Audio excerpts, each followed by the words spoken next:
Is that a better outcome for Warma against Mage with the Ogremancers instead of the Mage Scribes, or do you think Mage Scribe is even better than Ogremancer in this matchup?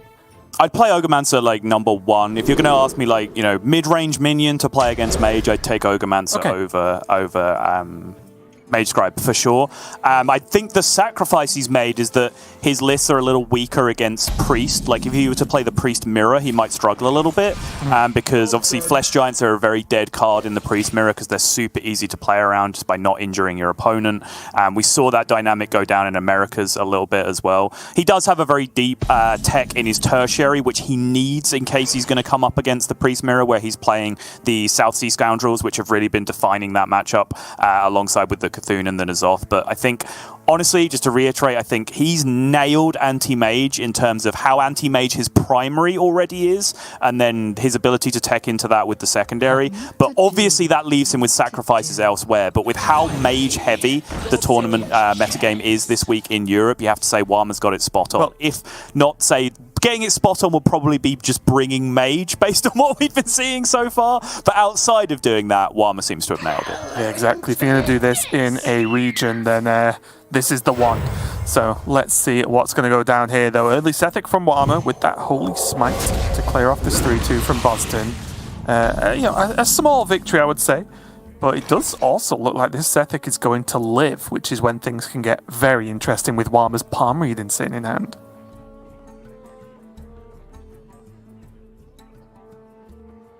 This is just abject misery already for Bozzzton, right? Just board control lost on turn 2, Sethic unanswerable, Snowball beginning, no devolving missiles in hand, no flow. What's going right for Bozzzton? Come on, Raven, you're the positive one.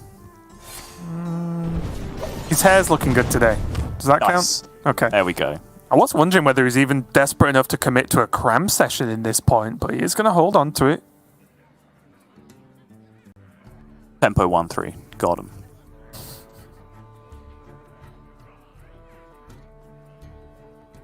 I'm reading looks like a good start, especially because, again, arguably the flash heal on the Sethic is now better because it's soaked to ping. So you're not even like losing out on anything if you flash heals this Sethic. I might have taken the Power Word Feast there. I know obviously it's not playable this turn, but I'm not sure whether he's just going to cycle the second flash heal this turn anyway. No, he isn't. Okay. So the idea here is that he's using that one flash heal he discovered as a Sethic cycle this turn, and then he wants to keep the second one because it's flash heal, right? And it's actually a very useful card to have in the matchup.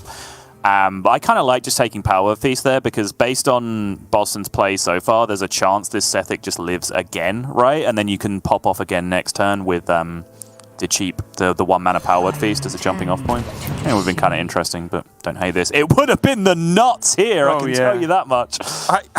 Oh my, okay. It's tough, right? Because although, again, based on Bozzzton's turn, as you mentioned, it feels unlikely. I would also feel that, well, surely it's so much more likely as the game goes on this is going to get dealt with because there's so many cards Bozzzton could draw. Like Devolving, Combustion, Brain Freeze, they're all there. There's so many cards that I actually, I'm okay with it, but it would have paid off pretty greatly for Warma. You are right. Mm-hmm. But just go Devouring Plague. Of course, he doesn't get the benefit or the true benefit of why the card's in the deck, which is to help proc Flesh Giants. But it kills a 4-4. It beats a bad turn from Bozzzton and then keeps the game going in the right direction. And mainly, I just don't know what else he could play. Well, I mean, double benefit in this matchup that he's missing out on from the Devouring Plague, right? Like, number one, he's not discounting his Flesh Giants by 4, but secondary, he's just not healing for 4, which is kind of vital as well. And I think, you see just how greedy he's willing to be with this card for that exact reason. Just get 1 proc before he has to trade in that Sethic, of course. A beam of sunshine finally cracks through Bozzzton's window as Incanter's Flow appears in the hand.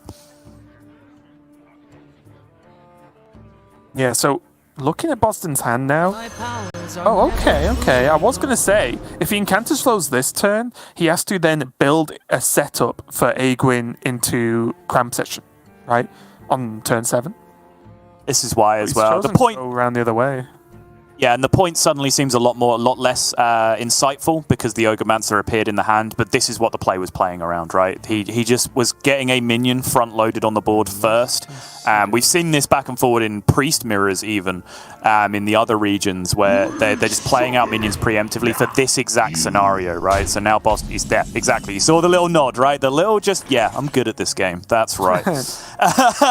Just understanding that if Ogremancer came down and he hadn't preloaded minions, he was going to have to do the miserable thing of just blasting multiple spells into it or hoping devolving missiles landed, all those things that you don't want to do. But now just having a minion and B, spell damage in play preemptively, he's in a much better spot to deal with Ogremancer.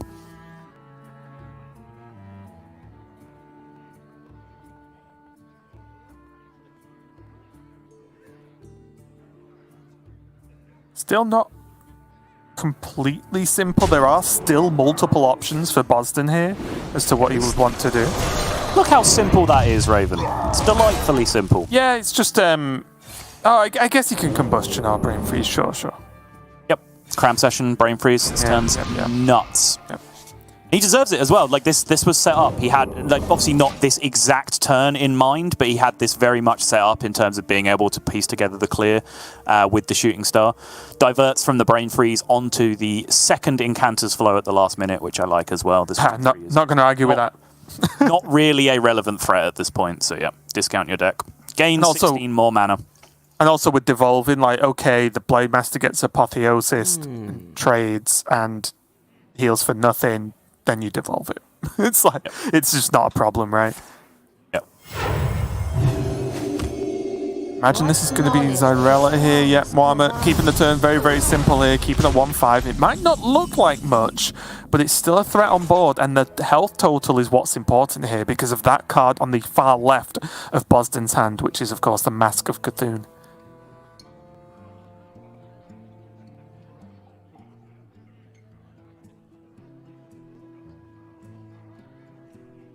What to do?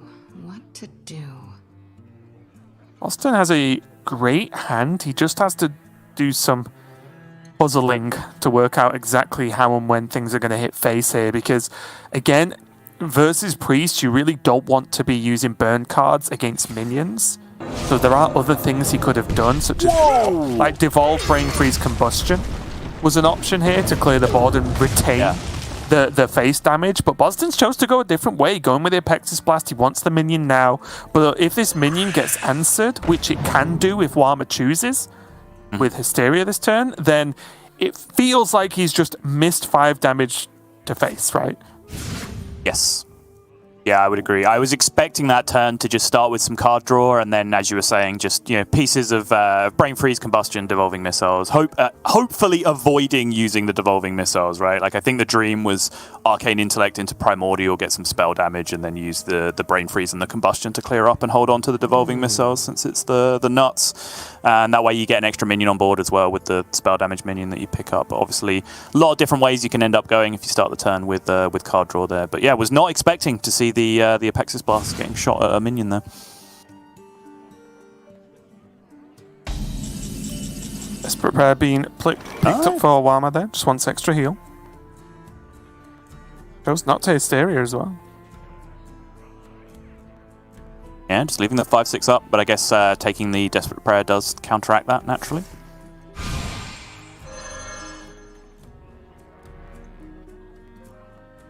I will say that against the Giants version in particular, having the Brain Freeze is a very, very valuable tool.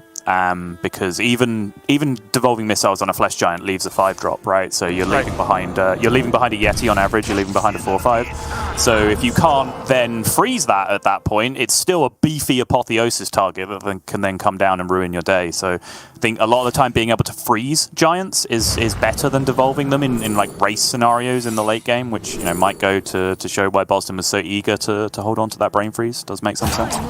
Yeah, rigged fair game. Although normally the choice does feel a little bit rough here with the cards he's got. And this surprises me a little bit here. I did wonder whether it would have just been better to trade the 4/4 in. I think this 5/6 feels pretty immortal without their, like on its own on the board, right? Not has to worry about Hysteria. Yeah, it's still not that big a deal. Actually, it is a pretty big deal for Hysteria, right? Because the Netherwind portal is now going to spawn a third minion. Right.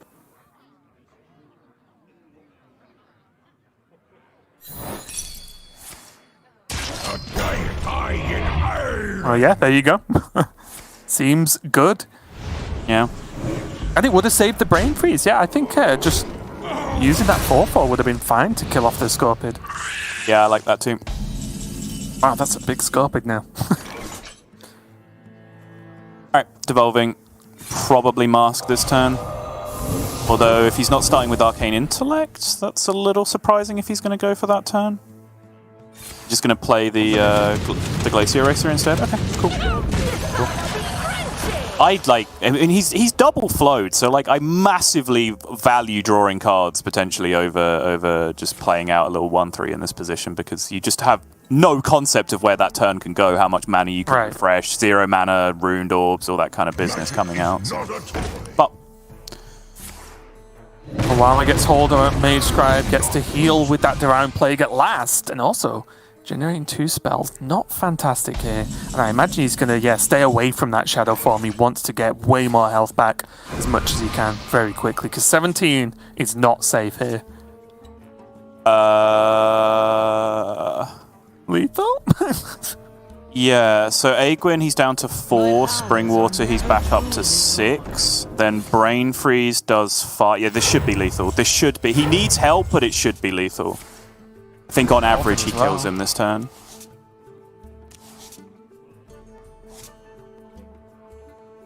He can't play double Fireball. Well, that's incorrect. He can play double Fireball. It does not kill him, I should have said. Correct. Yes. So triple devolving is going to make this Brain Freeze almost certainly kill the minion. Yes. And then he probably just locks in the mask, right? Those Ruined Orbs, that's when I said he's favored to kill him here, those two 0 mana Ruined Orbs is what I was talking about. He can intellect into them, right?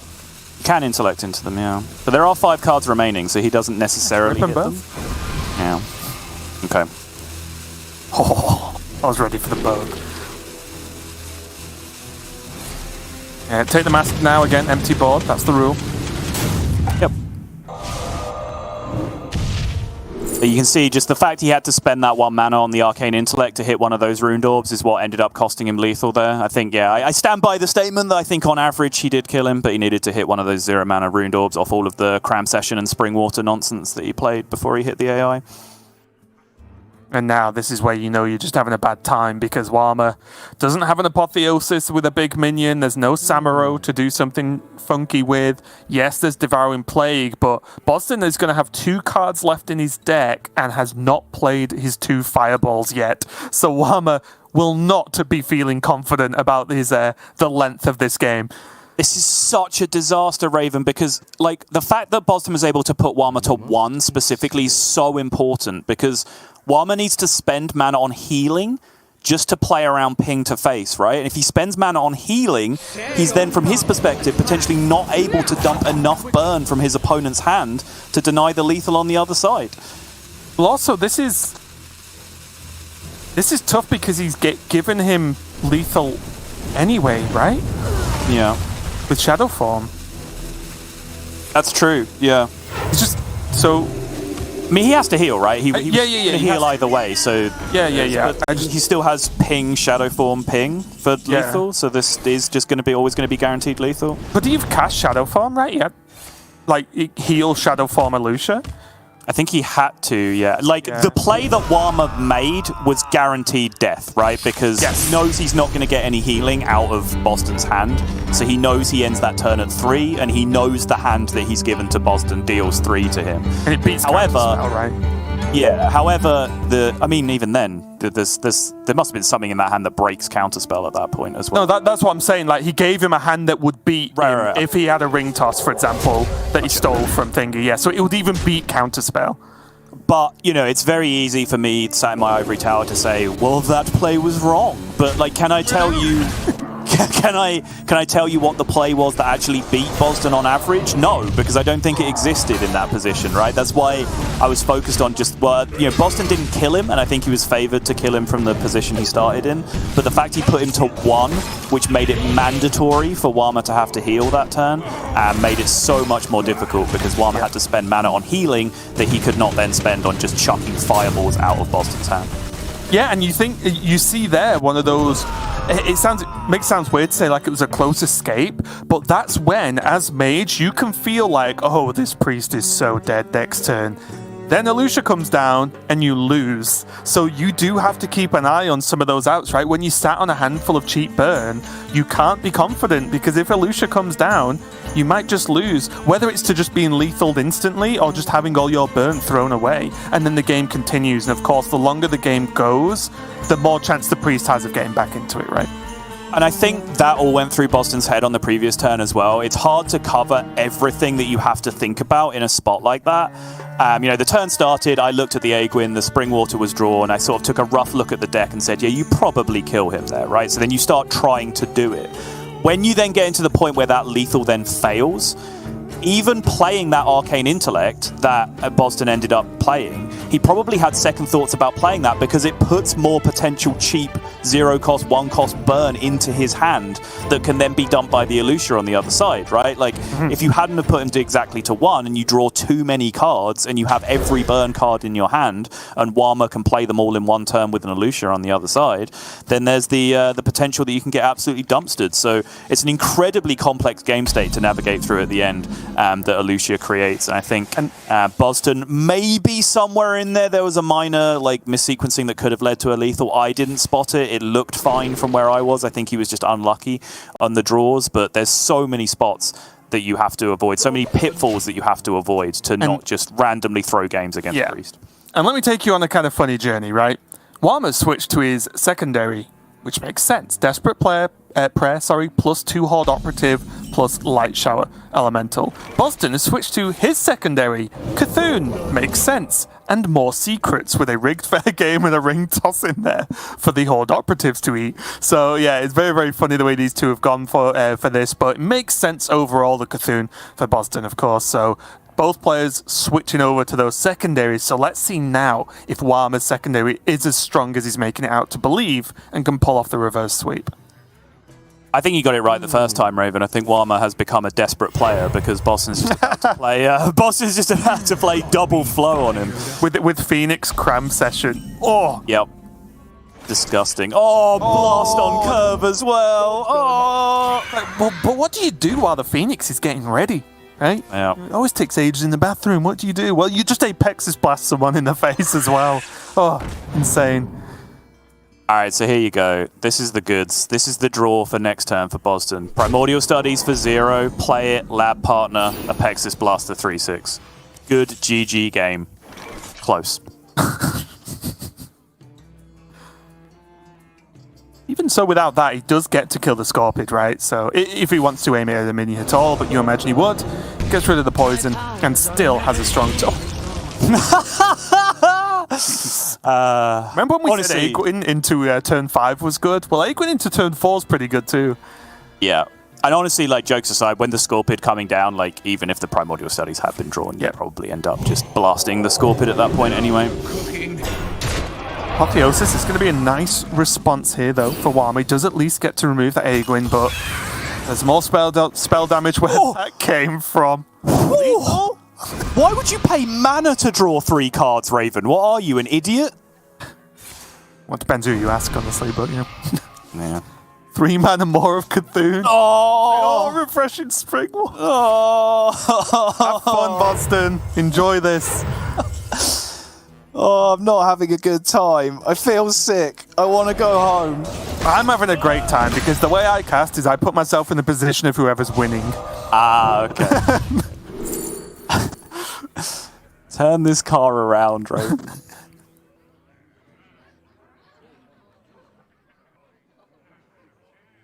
It's just... Oh, okay, he's going for counter spell. I was interested whether he just takes like Snap Freeze because it's the cheapest, most dumpable card.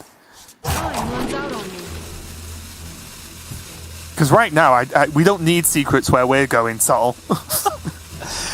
deck's so bad. Why have we drawn Cthulhu pieces? Like, why don't we just have good cards in our deck and the game would be over at this point? Like, why isn't this just lethal? yeah, exactly. It's so frustrating. We're just like drawing so many bad cards instead of good ones because we have Cthulhu pieces in our deck. But okay. Now Arma's like, Ogremancer might not be enough this turn. Is it Mind Render time already? Like, you could potentially dump so much good stuff, but you don't have the hand yourself to be able to do it, right? Your own hand is too high quality. I think it's fine. Which again, like, I want to make this point again because I feel like we all as a community like saw Meaty tweet this thing about, well, you can't play rigged fair game because they just steal it with Mind Render, and we all just like read it and nodded sagely and stroked our beards like, yes, I am very wise and I understand that point perfectly and I will never play rigged fair game again. But like, that just assumes that on any given turn they can play Mind Render and feel good about it. It's just not the case. Like, they have good cards in their hand. They can't just dump Mind Render on any given turn. Let alone the fact that they can't then play Burn at that point, because then that deals damage to you and doesn't proc your rigged fair game and doesn't put the cards into your hand. Like, I really don't think it's that simple, and I really think rigged fair game is still a very, very good card against Priest. So yeah, if anyone's wondering about that monologue there from Sol, he is very passionate about this subject. I am! The second he started talking, I was like, I'm just going to sit back and listen to this. I've heard it all before, but I'm going to listen.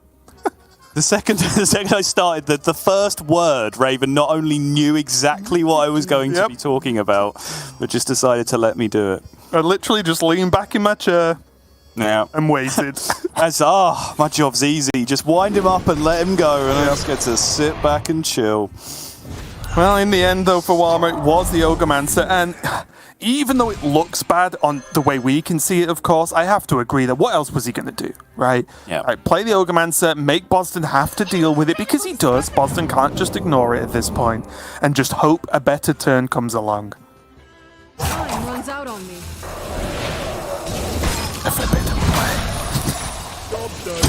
So what do you think about this play, Sol? Yeah, do it. Go ahead. Play Mind Render. Wow, I'm really scared of you Mind Rendering my hand and drawing 3 cards right now. End of the world. Yeah. Come on. Okay. I mean, from Warma's point of view, you can't, even though Sol's very, like I said, passionate about this specific set of plays, Warma has nothing to do, right? It's just like, it was just that play just concedes. Like, it's just not even good. My point is, though, if Warma played a light shower, it doesn't achieve, really. No, of course. My point is, in this specific game, Warma has nothing better going for him, right? Like, he has to hope there's some miracle cards in Bozzzton's hand. Yes. In serious terms, playing Mind Render here has actually done a lot of good things, right? Yes. He does draw 3 extra cards, great. He's also denying lethal most of the time on the following turn, right? He couldn't just let Bozzzton have his own hand on this turn with +4 spell damage, right? That's ludicrous. He couldn't let that opportunity. He couldn't let that happen. So it does do a lot of good things, but it's just at the end of the day, like, it just doesn't matter that much, right? The first rule of Hearthstone that you learn is that the rules you are given aren't always necessarily real. You have to break them. Interesting to see how Bozzzton plays out his own turn. Again, I echo what you were saying earlier, where, hey, Ogremancer's pretty good against Priest too. And I just look at the Ogremancer and think, well, what if you just play that? Like, what is the answer? Could also arguably just dump the Zyrella, because that's just the board clear in some way. That's true. That's a good point. Maybe you just play Zyrella and say, well, empty my board now, I think you're right, yeah, because Devouring Plague Zyrella is in hand, right? So the Zyrella is probably just the scariest thing. So you could also just dump the Devouring Plague instead, right? Which largely does the same thing. It also clears up the minion and plays around like Apotheosis top deck, I suppose. Yeah, I was just thinking he does play like the natural Desperate Prayer, right, as well. Yes. So I was just thinking, I mean, there are still ways, of course, but yeah, dump one or the other as long as you don't give them a board clear combo, right? But I think... Okay, nice. I think deleting the healing is better than deleting the board clear, because you don't care about the board clear, right? You have 20 damage in your hand if your opponent can't heal, so... I must consider... Tough one for Warma, honestly. I do think that this approach is the better approach we've seen of Priest versus Mage. I agree. I just don't think you're beating Mage when it does this. It's just... Yeah. It's just too good, and I don't think anything's beating Mage when it does this. Yeah. I mean, I will also say that he has a Light Shower Elemental and a Flesh Giant and Ogremancer in his hand, and because of that, Bozzzton's just stuck 2 imprisoned Phoenixes to the board, and the game has ended. True. No, like, those could have been just, cheaper, more flexible cards, more discover options, more ways to find answers. Oh my god! I was about to say he has to be able to hit the 6/6 twice, but I thought he was going to look for some other way with the palm reading and not actually attempt that play. But in the end, he did go for it. So forget about what I was talking about. He needed the double outcome of the 2 hits on that 6/6 to get the clear with Xyrella, and that's exactly what happened in the end. Insane. Yeah, pretty huge. Bozzzton now does have Mask of Cthulhu, of course, into Ring Toss, which I think is very, very powerful. Of course, there's a 4 health minion on the board, which hilariously has the Death Rattle of Aegwynn. But still, pushes a ton, puts Warma down to 6, and he can back it up with secrets, whether that's Netherwind Portal, Counterspell, Mirror Entity even, versus Snap Warma's pick Mirror. deck. If you see Mirror, you snap pick Mirror. He didn't see Mirror. Oh, that's so unlucky. His first one, Ring Toss, I believe. I can tell you in a second. Rig Fair Game, you mean? It is Rig. Oh yeah, Rigged Fair Game. Sorry, you know what I meant. He did pick Rig Fair Game, yes. Yep. Which now the Elutia is gone, by the way, no debate. There is, of course, a Raised Dead in Warma's hand, so we could get into it again if you want to, but yeah, I think once you've seen the first Elutia get played, I don't think anyone's going to debate it too much. I do like Counterspell here. He did go for it. Oh, no Mirror Entity is just so unlucky, though. Oh! It's there! Ah! Oh no! So he could actually just... Does he roll the dice with flesh? He can heal, Flesh Giant, Operative. Mm-hmm. Or not necessarily in that order. Of course, he can test for Entity with this. Now he knows. So heal Flesh Giant. Now we know. Has to, right? Unless I think he thinks the out is Elutia, and I think I agree with him, to be perfectly honest. Okay. It's the counterspell. Well, actually, no, he knows at that point, so he's not going for Elutia. Yeah. He knows it's counterspell at that point, so he's just going to play the Raised Dead. Okay. Well, I actually feel like the out was Raised Dead on Elutia at that point, was it not? Because how often do you survive this second Rig Fair game going off? Yeah, I can't actually show Bozzzton's remaining cards here, which is annoying. But how much damage does Bozzzton actually have left? Not talking about Cthulhu, of course, because if he assembles... Right. Sure. Well, it's all a formality in the end, because Apexis Blast, Ruined Orb, and the Hero Power to the face are going to clutch this one out. Bozzzton's going to take the 2-0, and it is not going to be the story of Warma the Farmer. Bozzzton is going to give the fist pump. He's going to be going through to the semi-finals. Big week for Bozzzton so far. Yep. And it did look very miserable for him as things were kicking off in that first game, but he was able to get all the way through 2-0. Very, very nicely played, I think, overall. The first game, I think, was just very difficult to navigate just because it was one of those games of Mage versus Priest, which became very difficult to navigate. And, of course, the second one, with all the extra twists and turns and text thrown in there, with the secrets being stolen, with the threat of Elutia coming down, with having to decide what to dump from Warma's hand in that position, to having to deal with, honestly, the tilt factor of that tiny fraction of percent out of the, or a low percent out of the 2 Devouring Plague shots hitting the 6/6, so you didn't just have guaranteed lethal on the follow-up. It would have been very easy, I think, for Bozzzton to lose his cool there and start making some bad plays. Yeah, that's the moment there exactly. He knew. Because let's not forget, that was a top deck as well. He deleted the first Devouring Plague from Warma's hand, then it got handed back to him. He top-decked the second Plague and then hit a 1 in 5 twice, or 1 in 25, I think that was, to be able to get the full clear. That is extremely fortunate for Warma to even be in that game. But Bozzzton got out of it unscathed. He's going to be in the semi-final awaiting the winner of Psycho and Blaze. Yeah, that's going to be